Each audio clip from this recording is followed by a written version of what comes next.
si vous êtes patient ou si vous donnez les services de soins de santé aux patients ou à quelqu'un, il y a une chose qui est vraiment importante qu'il faut valoriser pour l'efficacité du traitement. Moi, mon nom c'est Martine, je suis expert en médecine préventive et qualité des soins.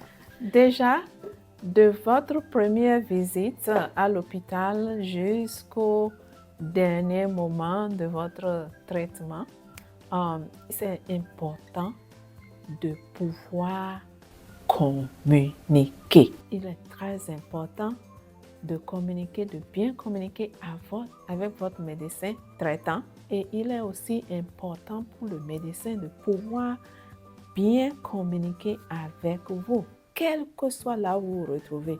Même dans les fins fonds d'un village, la communication est importante.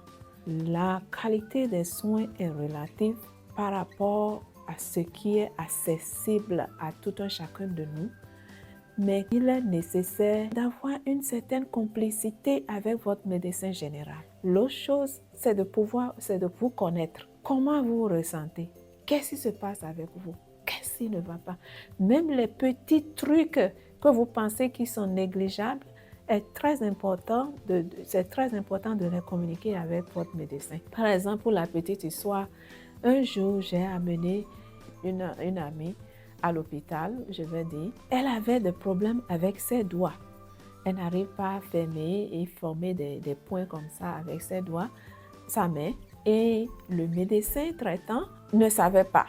Donc, elle expliquait ce qui ne va pas et elle faisait comme ça. Et le médecin a dit, « Oh, tu n'arrives pas à faire les points, on peut traiter ça. Bon, je vais t'écrire quelque chose. » On est allé, on a fait une injection et elle s'est complètement partie. C'était de l'arthrose qui la dérangeait et qui l'empêchait de pouvoir manipuler sa main. Mais après l'injection, c'est fini et c'est fini une fois pour toutes. Bon, donc, si le médecin n'était pas attentif, si la patiente ou bien le patient n'était pas vigilant pour essayer de démontrer, expliquer un peu, on ne peut jamais savoir ce qui n'allait pas, alors que la solution est là.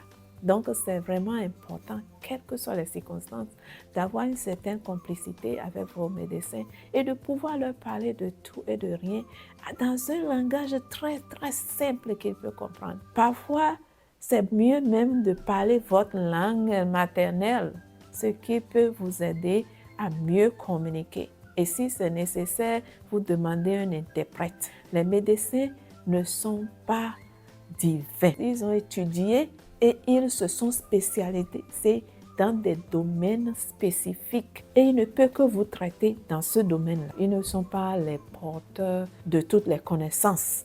Donc, il faut vraiment les écouter. Faites attention à ce qu'ils vous disent et expliquez davantage.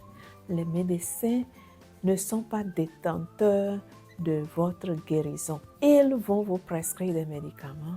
Ils feront des prescriptions, des traitements. Ils vont vous prescrire les labs et les tests et autres. Mais si par hasard, le traitement ne fonctionne pas bien et que vous continuez de sentir quelque chose, ou bien si vous avez des effets secondaires du traitement, retournez voir le médecin, expliquez-lui encore et il va ajuster le traitement pour son efficacité et votre bien-être. Parce que c'est votre corps, c'est votre santé et vous êtes l'unique, la seule personne qui peut comprendre ce qui se passe avec vous.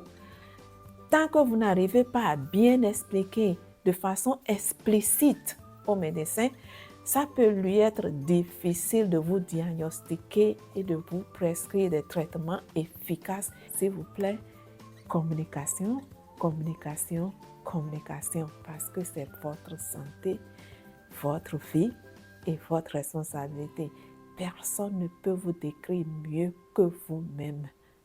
Merci beaucoup. À la prochaine. Si vous aimez ce message, n'hésitez pas à liker et à partager avec d'autres afin qu'ils puissent en bénéficier.